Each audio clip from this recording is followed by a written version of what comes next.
When it comes to the 5th gen Subaru Forester, the SK model, there are really two big categories. You have your 2019 non-wilderness models and you have your 2022 plus wilderness models, and I'm going to talk about their gearing differences.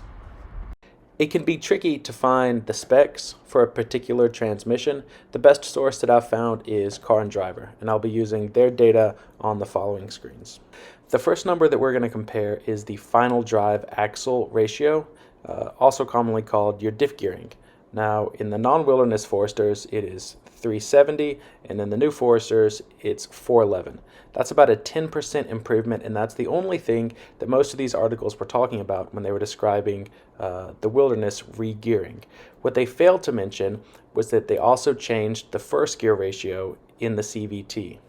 So first gear, so to speak, the lowest gear ratio that the CVT can manage went from 3.6 to 4.07, an even larger percentage increase. Now, if we calculate the crawl ratio, which is when you multiply these two numbers together, we see a massive 26% improvement to the crawl ratio.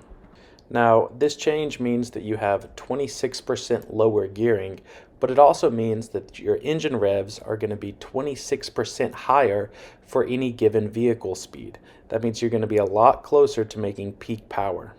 Now, let's calculate your crawl ratio when you're in reverse, because that also has a big change.